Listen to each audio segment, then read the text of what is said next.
ಬೆಳಗಿನ ಬ್ರೇಕ್‌ಫಾಸ್ಟಿಗೆ ಏನಾದರೂ ಚಪಾತಿ ಮಾಡಬೇಕು ಅನ್ಕೊಂಡಿದ್ರೆ, ಈ ವಿಧಾನದಲ್ಲಿ ಒಂದ್ಸಲ ಟ್ರೈ ಮಾಡಿ.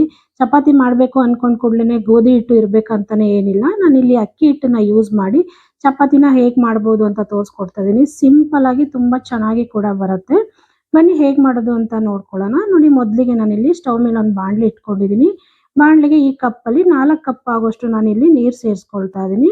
4 ಕಪ್ ನೀರು ಸೇರಿಸ್ಕೊಂಡು ಇದಕ್ಕೆ ಸ್ವಲ್ಪ ರುಚಿಗೆ ತಕ್ಕಷ್ಟು ಉಪ್ಪು ಕೂಡ ಸೇರಿಸ್ಕೊಳ್ತೀನಿ. ಸೇರಿಸ್ಕೊಂಡು ಆಮೇಲೆ ಒಂದು ಅರ್ಧ ಸ್ಪೂನ್ ತುಪ್ಪ ಕೂಡ ಹಾಕ್ಕೊಳ್ಳೋಣ. ನೋಡಿ, ಉಪ್ಪು ಸೇರಿಸ್ಕೊಂಡಿದ್ದೀನಿ. ಇವಾಗ ಒಂದು ಅರ್ಧ ಸ್ಪೂನ್ ತುಪ್ಪ, ಇದು ಆಪ್ಷನಲ್ಲು, ಬೇಡ ಅಂದರೆ ಸ್ಕಿಪ್ ಮಾಡ್ಕೊಳ್ಳಿ. ಇವಾಗ ಒಂದು ಪ್ಲೇಟ್ ಮುಚ್ಚಿಬಿಟ್ಟು ನೀರು ಕುದಿಯಕ್ಕೆ ಬಿಟ್ಬಿಡೋಣ. ಇವಾಗ ನೋಡಿ ತೆಗೆದು ತೋರಿಸ್ತೀನಿ. ನೀರು ಕೂಡ ಕುದೀತಾ ಇದೆ.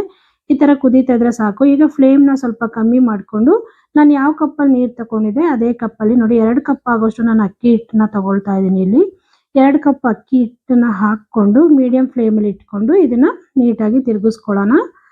ಚೆನ್ನಾಗಿ ತಿರುಗಿಸ್ಕೋಬೇಕು. ಹಿಟ್ಟೆಲ್ಲ ಚೆನ್ನಾಗಿ ಹೊಂದ್ಕೋಬೇಕು. ಆ ರೀತಿ ನೀಟಾಗಿ ತಿರುಗಿಸ್ಕೊಂಡು ಕಲಿಸ್ಕೊಂಡು ತಗೊಳ್ಳೋಣ. ನೋಡಿ, ಚಪಾತಿ ಹಿಟ್ಟಿಲ್ಲ ಅಂತ ಹೇಳಿದ್ರೆ, ಗೋಧಿ ಹಿಟ್ಟಿಲ್ಲ ಅಂತ ಹೇಳಿದ್ರೆ ಈ ರೀತಿ ಒಂದ್ಸಲ ಅಕ್ಕಿ ಹಿಟ್ಟನ್ನ ಯೂಸ್ ಮಾಡಿ ಚಪಾತಿನ ಮಾಡ್ಕೊಳ್ಳಿ. ತುಂಬಾನೇ ಚೆನ್ನಾಗಿರುತ್ತೆ.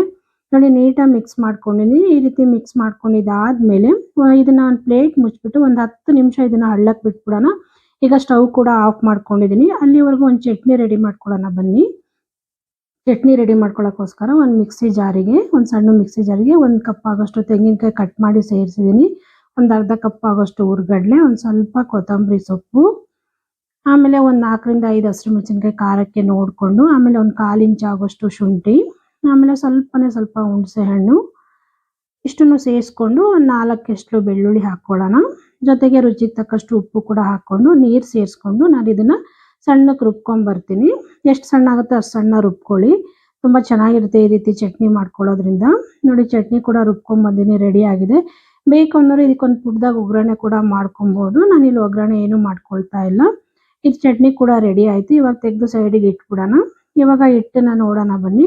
ಒಂದು 10 ನಿಮಿಷ ಆಗಿದೆ. ಹಿಟ್ಟು ಕೂಡ ನೋಡಿ ಚೆನ್ನಾಗಿ ಅಳ್ಕೊಂಡಿದೆ. ನೋಡಿ, ಕೈಗೆ ಅಂಟ್ತಾ ಇಲ್ಲ. ಈ ರೀತಿ ಹಿಡ್ಕೊಂಡ್ರೆ ಕೈಗೆ ಅಂಟಬಾರ್ದು ಹಿಟ್ಟು. ಇವಾಗ ಇದನ್ನ ನಾನು ಸೆಲ್ಫ್ ಮೇಲೆ ನೀಟಾಗಿ ಒರೆಸ್ಕೊಂಡು ಒಂದು ಸ್ವಲ್ಪ ತೆಗೆದು ಈ ಸೆಲ್ಫ್ ಮೇಲೆ ಹಿಟ್ಟನ್ನ ಹಾಕ್ಕೊಳ್ತಾ ಇದ್ದೀನಿ. ಸ್ವಲ್ಪ ಬಿಸಿ ಬಿಸಿ ಇದ್ದಂಗೆನೆ ನಾವು ಇದನ್ನ ಕಲಿಸ್ಕೋಬೇಕಾಗತ್ತೆ. ಕೈಗೆ ಸ್ವಲ್ಪ ಎಣ್ಣೆನ ಸವರ್ಕೊಂಡು ಇದನ್ನ ನೀಟಾಗಿ ನಾದ್ಕೊಳ್ಳೋಣ. ನಾವು ಚಪಾತಿ ಹಿಟ್ಟನ್ನ, ಗೋಧಿ ಹಿಟ್ಟನ್ನ ಹೇಗೆ ನಾದ್ಕೋತೀವಿ ಆ ರೀತಿ ನಾದ್ಕೋಬೇಕು. ತಣ್ಣಗೆಲ್ಲ ಆದ್ಮೇಲೆ ನಾದ್ಕೊಳಕ್ ಹೋಗ್ಬಾರ್ದು, ಆಮೇಲೆ ಹಿಟ್ಟು ಒಡ್ಕೊಂಡ್ಬಿಡುತ್ತೆ. ಹಾಗಾಗಿ ಸ್ವಲ್ಪ ಬೆಚ್ಚಗಿದ್ದಂಗೆನೆ ನಾವು ಇದನ್ನ ಚೆನ್ನಾಗಿ ನಾದ್ಕೋಬೇಕು. ಎಷ್ಟು ಚೆನ್ನಾಗಾಗುತ್ತೋ ಅಷ್ಟು ಚೆನ್ನಾಗಿ, ಅಷ್ಟು ಸಾಫ್ಟಾಗಿ ಬರುತ್ತೆ ಚಪಾತಿ. ನೋಡಿ, ನೀಟಾಗಿ ನಾದ್ಕೊಳ್ತಾ ಇದ್ದೀನಿ. ಏನೇ ಇಲ್ಲಾಂದ್ರೆ 2 ರಿಂದ 3 ನಿಮಿಷ ನಾನು ಇದನ್ನ ನಾದ್ಕೊಂಡಿದ್ದೀನಿ ಚೆನ್ನಾಗಿ. ನೋಡಿ, ನಾದ್ಕೊಂಡಿದ್ದಾಗಿದೆ. ಇವಾಗ ತೋರಿಸ್ತಾ ಇದ್ದೀನಿ. ಈ ರೀತಿ ನಾದ್ಕೋಬೇಕು ನಾವು. ಆಮೇಲೆ ತೆಗೆದ್ಬಿಟ್ಟು ಯಾವ ರೀತಿ ಬೇಕೋ ಎಷ್ಟು ದಪ್ಪ ಬೇಕೋ ಅಷ್ಟು ದಪ್ಪ ಉಂಡೆಗಳನ್ನ ಮಾಡಿಕೊಂಡು ನಾವು ಚಪಾತಿನ ಲಟ್ಟಿಸ್ಕೊಬೋದು.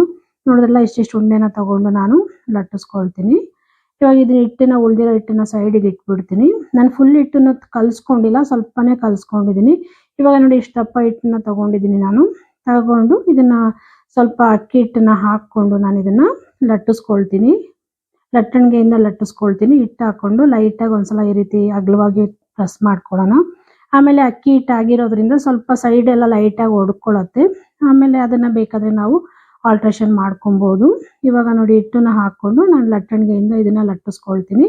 ಎಷ್ಟು ತೆಳ್ಳಗೆ ಬೇಕೋ ಅಷ್ಟು ತೆಳ್ಳಗೆ ಲಟ್ಟಿಸ್ಕೋಬೋದು, ಮತ್ತು ಎಷ್ಟು ಅಗಲ ಬೇಕೋ ಅಷ್ಟು ಅಗಲ ಕೂಡ ಲಟ್ಟಿಸ್ಕೋಬೋದು. ಯಾವುದೇ ಕಾರಣಕ್ಕೂ ಇದು ಸೀಳ್ಕೊಳ್ಳೋದಿಲ್ಲ, ಒಡ್ಕೊಳ್ಳೋದಿಲ್ಲ. ನೋಡಿದ್ರಲ್ಲ ಎಷ್ಟು ನೀಟಾಗಿ ಬರ್ತಾ ಇದೆ ಅಂತೇಳಿ. ಲಟ್ಟಣಿಗೆ ಲಟ್ಟಿಸಿ ಎಷ್ಟು ತೆಳ್ಳಗೆ ಬೇಕೋ ಅಷ್ಟು ತೆಳ್ಳಗೆ ಕೂಡ ನಾವಿಲ್ಲಿ ಲಟ್ಟಿಸ್ಕೊಬೋದು. ನೋಡಿ, ಲಟ್ಟಿಸ್ಕೊಂಡಿದ್ದೀನಿ. ಸೈಡ್ ಎಲ್ಲ ಸ್ವಲ್ಪ ಒಡ್ಕೊಂಡಂಗೆ ಆಗಿದೆ. ಇದೇ ರೀತಿ ಡೈರೆಕ್ಟಾಗಿ ಕೂಡ ಮಾಡ್ಕೋಬೋದು. ಇಲ್ಲ ಬೇಡ, ಇದು ಸೈಡ್ ಎಲ್ಲ ಒಡ್ಕೊಂಡಿದೆ ಅನ್ನೋರು ಒಂದು ಪ್ಲೇಟ್ ಸಹಾಯದಿಂದ ಅದನ್ನ ಈ ರೀತಿ ರೌಂಡ್ ಆಗಿರೋ ಒಂದು ಪ್ಲೇಟನ್ನು ತಗೊಂಡು ಈ ರೀತಿ ಪ್ರೆಸ್ ಮಾಡಿ ರೌಂಡಾಗಿ ನಾವು ತಗೋಬೋದು. ಸೀಳ್ಕೊಂಡಿರೋಲ್ಲ ತೆಗೆದ್ಬಿಟ್ರೆ ಆಯಿತು.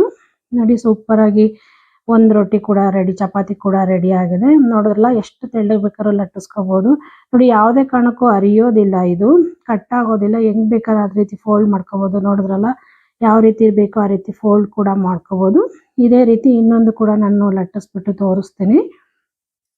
ನೋಡಿ, ಎಷ್ಟು ಚೆನ್ನಾಗಿ ಬರುತ್ತೆ ಅಂತೇಳಿ. ಗೋಧಿ ಹಿಟ್ಟು ಏನಾದರೂ ಇಲ್ಲ ಅಂದ್ಕೊಂಡವರು ಈ ರೀತಿ ಚಪಾತಿ ಮಾಡಬೇಕು ಅಂತ ಅಂದ್ಕೊಂಡಿದ್ರೆ ಅಕ್ಕಿ ಹಿಟ್ಟನ್ನ ಈ ರೀತಿ ಯೂಸ್ ಮಾಡಿಕೊಂಡು ಸೂಪರಾಗಿ ಚಪಾತಿ ಕೂಡ ಮಾಡ್ಕೊಬೋದು. ತುಂಬಾ ಚೆನ್ನಾಗಿರುತ್ತೆ. ನೋಡಿ, ಇದೇ ರೀತಿ ಇನ್ನೊಂದು ಕೂಡ ನಾನು ಲಟ್ಟಿಸ್ಬಿಟ್ಟು ತೋರಿಸ್ತಾ ಇದ್ದೀನಿ. ಯಾವುದೇ ಕಾರಣಕ್ಕೂ ಲಟ್ಟಣಿಗೆಗೂ ಅಂಟೋದಿಲ್ಲ, ಅಷ್ಟು ಚೆನ್ನಾಗಿ ಬರುತ್ತೆ ಇದು. ಇದನ್ನು ಕೂಡ ಇದೇ ರೀತಿ ಫಸ್ಟ್ ಕಟ್ ಮಾಡ್ಕೊಂಡಲ್ಲ ಅದೇ ರೀತಿ ರೌಂಡ್ ಶೇಪಲ್ಲಿ ನಾನು ಕಟ್ ಮಾಡಿಕೊಂಡು ತಗೊಳ್ತೀನಿ. ನೋಡಿದ್ರಲ್ಲ ಎಷ್ಟು ಚೆನ್ನಾಗಿ ಬಂದಿದೆ ಅಂತ. ಇದೇ ರೀತಿ ಎಲ್ಲಾನು ಕೂಡ ಮಾಡಿ ನಾನು ತಗೊಳ್ತೀನಿ. ಹಂಚು ಕೂಡ ಕಾಯಕ್ಕೆ ಇಟ್ಟಿದ್ದೀನಿ. ಹಂಚು ಕೂಡ ಕಾದಿದೆ. ಇವಾಗ ಹಂಚು ಮೇಲೆ ಈ ರೊಟ್ಟಿನ ಚಪಾತಿನ ಹಾಕ್ಕೊಳ್ಳೋಣ. ಮೀಡಿಯಂ ಫ್ಲೇಮಲ್ಲಿ ಇಟ್ಕೊಂಡು ಬೇಯಿಸ್ಕೊಳ್ಳೋಣ. ಎಣ್ಣೆ ಬೇಕಂದ್ರೆ ಎಣ್ಣೆ ಕೂಡ ಹಾಕ್ಕೊಬೋದು, ಬೇಡ ಅನ್ನೋರು ಹಾಗೆ ಕೂಡ ಮಾಡ್ಕೊಬೋದು. ನಾನಿಲ್ಲಿ ಅದ್ರ ಮೇಲೆ ಸ್ವಲ್ಪ ಎಣ್ಣೆ ಕೂಡ ಹಾಕ್ಕೊಳ್ತೀನಿ. ಹಾಕ್ಕೊಂಡು ಇದನ್ನು ತಿರುಗಿಕೊಂಡು ಮೀಡಿಯಂ ಫ್ಲೇಮಲ್ಲಿ ಒಂದು 2 ನಿಮಿಷ ಉಲ್ಟಾ ಸೀದಾ ತಿರುಗಿಸ್ಕೊಂಡು ನಾವು ಬೇಯಿಸ್ಕೊಳ್ಳೋಣ. ನೋಡಿ ಚಪಾತಿ ಥರ ಉಬ್ಬಿ ಕೂಡ ಬರುತ್ತೆ, ತುಂಬ ಸೂಪರಾಗಿ ಬರುತ್ತೆ, ತುಂಬ ಟೇಸ್ಟಿಯಾಗಿ ಕೂಡ ಬರುತ್ತೆ. ನೋಡಿದ್ರಲ್ಲ ಎಷ್ಟು ಚೆನ್ನಾಗಿ ಉಬ್ತಾ ಇದೆ ಅಂತೇಳಿ. ನೋಡಿದ್ರಲ್ಲ ಅಕ್ಕಿ ಹಿಟ್ಟು ಯೂಸ್ ಮಾಡಿಬಿಟ್ಟು ಈ ಚಪಾತಿನ ಎಷ್ಟು ಚೆನ್ನಾಗಿ ಮಾಡ್ಕೊಬೋದು ಅಂತ. ಹಿಟ್ಟೇನಾದರೂ ಇಲ್ಲ ಅಂದ್ಕೊಂಡಿದ್ರೆ, ಗೋಧಿ ಹಿಟ್ಟಿಲ್ಲ ಅಂದ್ಕೊಂಡಿದ್ರೆ ಈ ರೀತಿ ಒಂದ್ಸಲ ಚಪಾತಿ ಮಾಡಿ ನೋಡಿ, ತುಂಬ ಚೆನ್ನಾಗಿ ಬರುತ್ತೆ. ಬೆಳಗಿನ ಬ್ರೇಕ್ಫಾಸ್ಟಿಗೆ ಆಗ್ಬೋದು, ಇಲ್ಲ ಸಂಜೆ ಡಿನ್ನರ್ಗೆ ಆಗ್ಬೋದು, ಇಲ್ಲ ಮಕ್ಕಳು ಲಂಚ್ ಬಾಕ್ಸಿಗೆ ಕೂಡ ಮಾಡಿ ಕಳಿಸ್ಬೋದು. ಇದ್ರ ಜೊತೆಗೆ ಚಟ್ನಿ ಆಗಲಿ ಇಲ್ಲ ಪಲ್ಯ ಆಗಲಿ ಯಾವ್ದು ಬೇಕಾದ್ರೂ ಮಾಡ್ಕೋಬೋದು. ತುಂಬಾ ಚೆನ್ನಾಗಿರುತ್ತೆ. ನೋಡಿದ್ರಲ್ಲ ಮೀಡಿಯಂ ಫ್ಲೇಮಲ್ಲಿ ಇಟ್ಕೊಂಡು ನೀಟಾಗಿ 2 ಸೈಡನ್ನು ಬೇಯಿಸ್ಕೊಳ್ತಾ ಇದ್ದೀನಿ.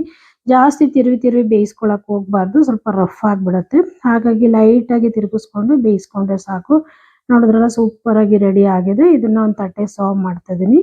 ಇದೇ ರೀತಿ ಇನ್ನೊಂದು ರೊಟ್ಟಿನೂ ಕೂಡ ಚಪಾತಿನೂ ಕೂಡ ಮಾಡಿ ತೋರಿಸ್ತಾ ಇದ್ದೀನಿ ನೋಡಿ, ಅದು ಕೂಡ ಆಗಿದೆ.